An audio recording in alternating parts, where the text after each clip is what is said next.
This is Tuesdays with Tamoa, and I'm a little later than I usually am, but the point is that I made it. I made it. So I want to jump into something like straight away, right? So I was watching something that popped up, and it was Lisa Ray, and she did a podcast. And so I'm going to read what the podcaster asked her and her response, and then we're going to get into it. So he asked her, why waste your time dating somebody who is not going to elevate your life? Her response was, I don't want to stress you out by trying to keep up with my lifestyle that I already have and accustomed to. I'm going to these restaurants just for lunch meetings, and it takes you your whole check to take me there. You're wanting to vacation for a weekend, and I vacation and go on holiday for the month. So I find this interesting because on my channel, I talk about dating. I'm mainly talking to the men about how they should be prepared financially before they go into relationships or even date. Like, are they in a stable financial situation to even afford that? And then, of course, marriage and getting all your expenses together and understanding what that is like. But I will say, from her perspective, I get it. Because if you're used to a certain lifestyle, and of course, if you're dating a man, I would assume that he wants to, also provide you with that same lifestyle. And I don't believe that this is about, a partner like paying a whole bunch of money for the person that they're with, but you want to do nice things for the person that you're with, right? And I'm not saying that that always takes a monumental amount of money, but if you know that the person that you're dating does have an elevated lifestyle, because she directly compared a man elevating her, right, in her mind, that was with money. Like her thought was elevation is status, elevation is making money, elevation may be how she looks at a high valued man, by what he's built, how much money he's bringing in. So the point is, if you can't keep up with my lifestyle, then I don't want to stress you out. I don't want to make you feel bad. I don't want to, have you feeling like you're not worthy of me, or that you're getting into debt wanting to help me keep the lifestyle that I have. You know what I'm saying? So, I get it. I get it. Why should I date you if you can't keep up with what I can even provide myself? What is the point? She's basically saying, before we even get into love, before we even get into all of that, just basically, I go in rooms and have access to rooms. Can you come in those rooms with me? Do you really have access to those same rooms? Would you feel comfortable with people on that level? Because it's not just about the money and whether he can afford the lifestyle. It's about, can he fit in to her circle? Can he fit into her environment? Will it make him feel less than because he may not have that amount of money? If there was a place that, say they were going on a couples weekend or something like that, and her friends had money to afford, this for a weekend, say it costs $15,000 to go somewhere. Does he have that money? And if he doesn't have that money, then she doesn't want to be with him. I get it. I get it. Because money is directly tied to our emotions. And that is very, very stressful if you're wanting to please somebody in that way or gift them, and you feel like you can't give them the gifts that they could even buy themselves. Okay, so that's her view. And I am not a man, but I'm going to look to what some of the things that I talk about on my channel. So his view could be, well, I'm working up to that.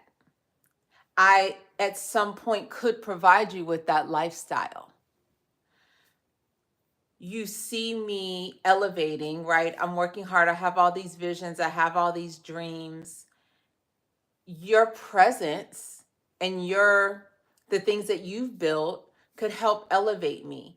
Show me where I could get mentorship. Show me how to build my business. Help me to become this high value man financially that you want me to be, so that I can have access to these rooms, so that I can walk with you, so that I can give you those $15,000 vacation weekends. So that's his view. What I'm thinking is like, work with me to arrive where you are, because if you really care about me, then you would help me to be the best man that I can in that way. Why did no one like her video? So the question really is, does it matter? Does it really matter about who has more money than who? I would say yes, it does. Looking at, the way things are now in couples and marriage, and we already know that the number one reason why couples break up, well, the top four anyway, why they break up is because of finances, period. So I wouldn't want to date someone that felt like they couldn't afford the lifestyle that I was providing myself. The man would have to be so confident in who he is and what he has, because he would know that I wasn't, quote unquote, dating him for his money, right? It was about who he was as a person, but I made more money and my lifestyle was different. I absolutely wouldn't want him to feel like he couldn't keep up with me. But that has to be the person, because when I think about a high value person, I do think about their heart. I think about their character. I think about whether they're kind to people. I think about what their impact is in the world. How are they influencing and affecting people? What are their relationships like? Just who they are, period. Do they love themselves? Do they have self-worth? Do they have confidence? Because all of that goes a long way. But men have a lot of ego. You're just built that way as men. So if I walk into a room and I lead you into a room that you don't have access to because you don't have the financial resume, that might be too much for you. And I get it. So I definitely can see value in her statement. It makes sense to me. But what's really interesting, though, is that let's flip it around. When it's a man, more than likely, right? The man that has more money, and you have the woman that doesn't make as much as him, it doesn't seem to be a problem for him to lead her into the room to have access. And it's not a problem for him to take care of her versus her thinking, oh, I want to be on his level because he can provide me with these things and I can't provide those for him. So the status and the gender roles and all of those things are so ingrained and programmed into us that it stops us from, to me, being with the person we know we should be. If we base everything on a financial situation and you have to be a certain status or be here or be there, then how do we know whether someone is really good for us in terms of loving us and loving themselves and who they are? Yes, I understand that many times money equates a person's creative thinking, right? And what they're doing because they're building things. And it may mean they have this great work ethic in people's minds, because that's not true, but I know this is how people think a lot of times. Maybe it's, they have gone levels in life. They've built these things and done all these things from the ground up. And I think that that's great and that's exciting. But why is that man compared to another man that may work a 9 to 5, that may not have all of those things, that is still has good work ethic, that has a good heart, that has, all of these things that I would think a person would want from another person when it comes to being in a relationship and loving someone. And that doesn't have to do with money. So for me, I think the coin is flipped on both sides. And only because I wouldn't want anyone to be in a relationship with me and not think that they are less worthy because they cannot afford the things that I can afford for myself or that I can do for myself. So let me look at any comments that are in here. I have a question. Why did no one like her video?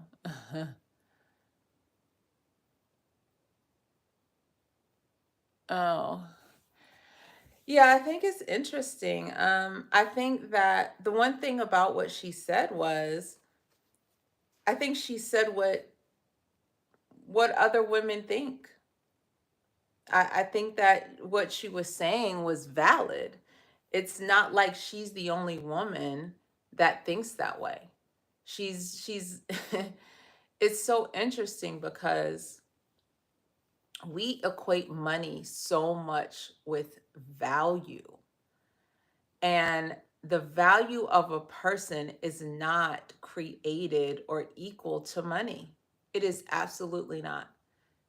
I know people that have a lot of money and their hearts are just, they're not the greatest people to connect with.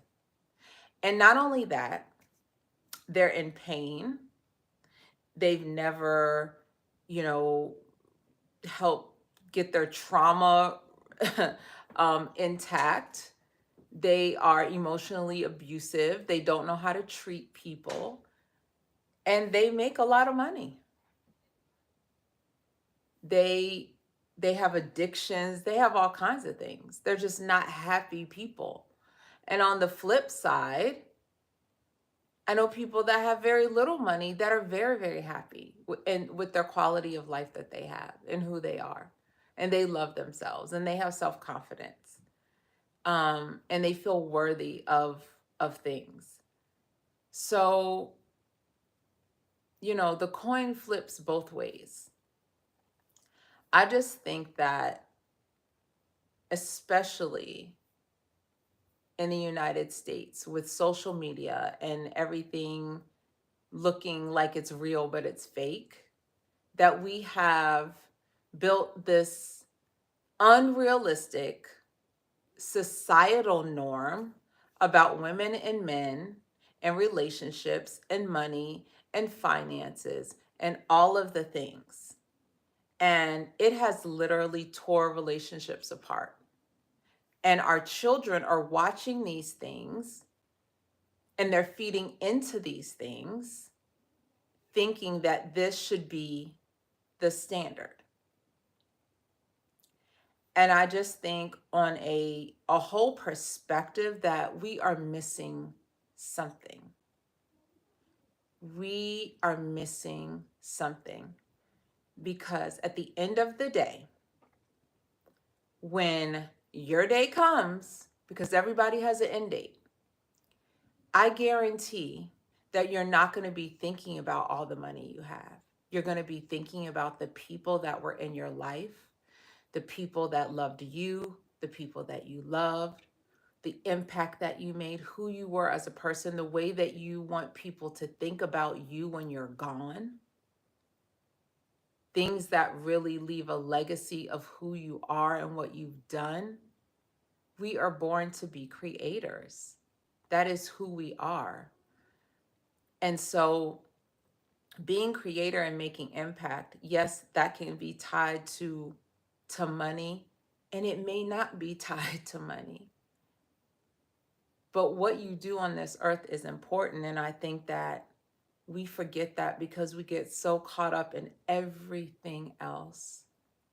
Everybody wants to be loved. Everybody wants to be seen a certain way. They want to be felt a certain way. Everybody wants acceptance. They want to feel connected to other people.